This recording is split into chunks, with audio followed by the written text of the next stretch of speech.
प्यारे देशवासियों, नमस्कार। आज मैं गृह मंत्री के एक बयान के बारे में आपके साथ चर्चा करना चाहूँगा। आपको मालूम है, गृह मंत्री एक बिल लेके आए थे, यानी मॉनसून सत्र के आखिरी दिन, और वो बिल ये था कि कोई भी सीएम, पीएम, मंत्री यानी जेल में अगर 30 दिन बिता देता है, कोई भी सज़ा उनको मिली है, अगर जेल में 30 दिन हो गए तो 31वें दिन उनकी वो जो पद जो है वो ख़त्म हो जाएगा। चाहे वो प्रधानमंत्री हैं तो प्रधानमंत्री नहीं रहेंगे, मुख्यमंत्री हैं तो मुख्यमंत्री नहीं रहेंगे, कोई भी मंत्री है, चाहे वो राज्यों में है, विधानसभा में, राज्य सरकार में है या वो केंद्र सरकार में है, वो मंत्री नहीं रहेगा। ये कानून लेकर आए थे और उसका कड़ा विरोध हो रहा है, बहुत कड़ा विरोध हो रहा है। ये विरोध हुआ है, इसी वजह से लोकसभा में वो पेश नहीं हो पाया और सरकार को मजबूर होकर के उसको पार्लियामेंट्री कमेटी को भेजना पड़ा है। अब कल उनसे जब सवाल किए गए तो एक अजीब सा जवाब दिया उन्होंने। गृह मंत्री ने कहा है, तो क्या देश को जेल से चलने दें? ये जवाब है, यानी वो देश को जेल से नहीं चलाया जाए इसलिए ये बिल लेके आ रहे हैं। तो मैं पूछना चाहूँगा गृह मंत्री से, 2-3 सवाल हैं। पहली बात तो इस बात का आज पता लगा कि देश जेल से चल रहा है, आज महसूस हुआ। तो आप इतने दिन से क्या कर रहे थे? आपकी सरकार तो 11 साल से है, 11 साल से ऊपर हो गया प्लस। तो 11 साल से आपको ये बात क्यों नहीं पता लगी कि ये देश जेल से चल रहा है? तब तो आपने कोई एक्शन नहीं लिया, आज अचानक क्यों? ये देश समझता है गृह मंत्री महोदय कि आज ये बिल आप क्यों लेके आए, किसके लिए लेके आए?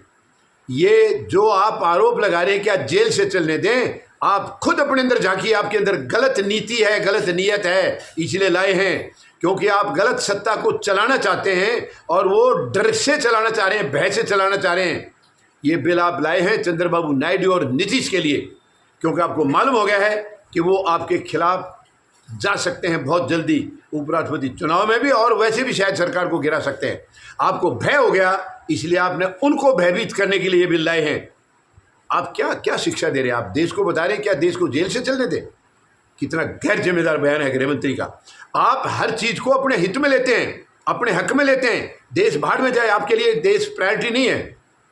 और दूसरी बात, क्या देश, अगर हम देखिए, मैं कोई गलत बात नहीं कह रहा हूँ, देश को एक किस्म से जेल से ही तो चलाया जा रहा है, क्योंकि कितने आज अपराधी जो संसद में बैठे हैं उसमें बड़ी तादाद में बीजेपी के सांसद हैं। तो जिनको जेल में होना चाहिए वो संसद में बैठे हैं, तो एक किस्म से जेल से ही तो चला रहे हो आप। इसको कैसे नहीं कहेंगे? एक अपराधी बैठा है, अपराधी बैठे वहां, जिसको जनप्रतिनिधि क्यों बनाया गया है, बहुत बड़ा सवाल है। अब इसके ऊपर मैं और गहराई में इसलिए नहीं जाना चाहूँगा क्योंकि टॉपिक वो नहीं है, और इस पर बहुत सारी कानून और इनके अंधभक्त जो है ना, वो अपनी अपनी टिप्पणियाँ देने लगेंगे।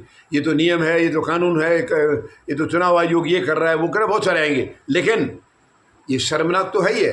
कोई अपराधी जनप्रतिनिधि कैसे बन सकता है? वो कैसे जनता के लिए उनके हितों की रक्षा कर सकता है? तो उसको तो कोई हक ही नहीं है। तो गृह मंत्री ऐसा बयान दे रहे हैं जैसे कि इन्होंने ये जो बिल लाए हैं या जो इनकी सोच है वो सही ठहराई जा सके। ये देश को गुमराह करने का एक काम कर रहे हैं। इनको तो ये नहीं, खुद ये डरे हुए हैं और डरा के अपना समर्थन जारी रखना चाह रहे हैं ताकि नीतीश और नायडू डर जाएं इस बिल से। और ये बिल क्या है? ये कोई इनके लिए थोड़ा, या तो इनके सत्ता में जो बीजेपी के अंदर हैं और वो कोई आदमी ऐसा है जो इनकी काबू में नहीं आ रहा है, ऐसे व्यक्ति के खिलाफ इसको यूज कर सकते हैं। नहीं तो ये पूरी तरह से विपक्ष को कमज़ोर करने के लिए लाया गया है। हालांकि मुझे लगता नहीं है कि ये पास हो पाएगा, क्योंकि इसके लिए संविधान संशोधन करना पड़ेगा, 2/3 मेजोरिटी चाहिए, जो कि इनके पास नहीं है। हालांकि पार्लियामेंट्री कमेटी को भेजने का मतलब तो है कि वहाँ से ये पास करवाएंगे, रेकमेंड कराएंगे, क्योंकि पार्लियामेंट कमेटी आपने वक्फ बोर्ड पर भी देखी होगी, उसका क्या भाग्य था, क्या हुआ था फेट उसका। विपक्ष की कोई सुनी नहीं गई बात, पूरे विरोध के बावजूद उसको वहाँ से रेकमेंड कर दिया गया। तो वो ऐसा ही। लेकिन गृह मंत्री अगर ये कहते हैं क्या देश को जेल से चलने दें, ये बहुत ही शर्मनाक बयान है। अगर जेल से नहीं चलने दें तो जेल वाले आदमी वहाँ बैठे क्यों हैं? आज इतने बहुत संगीन अपराधों वाले, यानी बलात्कार, भ्रष्टाचार, ऐसे अपराधों वाले आदमी आज संसद में बैठे हैं। सांसद होने के लायक हैं क्या वो? क्या वो जनप्रतिनिधि बनने के लायक हैं? लेकिन ये नहीं पूछेंगे वो। इसका जवाब नहीं देंगे गृह मंत्री। उनको तो अपनी सत्ता को बरकरार करने के लिए, बरकरार रखने के लिए किसी भी हद तक जाना है उनको, और वो केवल ये बिल उसी के लिए लाया गया है।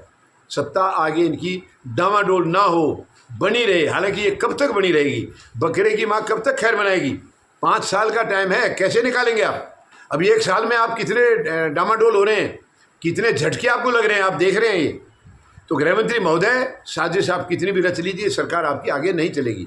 बहुत जल्दी ये सरकार, अगर बहुत ज़्यादा हुआ तो बिहार चुनाव के बाद ये नहीं रहेगी, बिहार चुनाव तक ये गिर जाएगी। जो माहौल चल रहा है मैं वो बता रहा हूँ, मैं कोई किसी को भड़का नहीं रहा हूँ, और कोई मेरे भड़काने से कोई नहीं आ जाएगा। आपके अंधभक्त थोड़ी मेरे भड़काने से आएंगे, जिनके सहारे आप बैठे हैं। और ये जो 2 बड़ी बैसाखी हैं, चंद्रबाबू नायडू और नीतीश कुमार, अगर मैं इनको अंधभक्त कहूँ तो मेरे ख्याल से कुछ गलत नहीं होगा।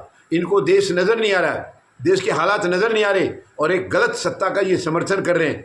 इनको भी इनकी जनता जवाब देगी, इनकी जनता इनको अलग अलग जवाब देगी। नीतीश को बिहार में जवाब देगी और नायडू को आंध्रा में जवाब मिलेगा इसका, क्योंकि आज वो एक गलत सत्ता में बैठे लोगों का समर्थन कर रहे हैं, गलत सरकार का वो समर्थन कर रहे हैं, जो देश को कमज़ोर कर रहे हैं, तोड़ रहे हैं, उनका ये समर्थन कर रहे हैं। तो माफ़ी तो इनके राज्य वाले इनको भी नहीं देंगे, इसमें कोई दो राय नहीं। लेकिन गृह मंत्री महोदय से मैं निवेदन करना चाहूँगा, अपनी सत्ता को बरकरार रखने के लिए कम से कम पद की गरिमा तो मत गिराइए, पद की गरिमा को तो बरकरार रख लीजिए। आप पद की गरिमा को बरकरार नहीं रख पा रहे, सत्ता को बरकरार रखना चाहते हैं। सत्ता में तो पद होते हैं, पद की गरिमा होती है, गरिमा को निभाना पड़ता है। आप उनको निभा रहे हैं क्या? तो मैं गृह मंत्री महोदय से निवेदन करना चाहूँगा, अपने अंदर झांकिए, अब तो झांक लीजिए। सत्ता आपकी 11 साल से चल रही है, अपने अंदर झांकिए और पूछिए अपनी अंतरात्मा से कि आप क्या कर रहे हैं, क्या आप जो कर रहे हैं वो देश हित में है या देश के खिलाफ है। ये फैसला, उसके बाद आप फैसला करिए।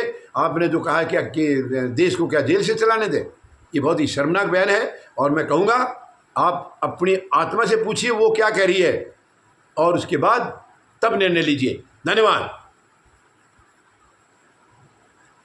जय जवान, जय किसान, जय हिंद।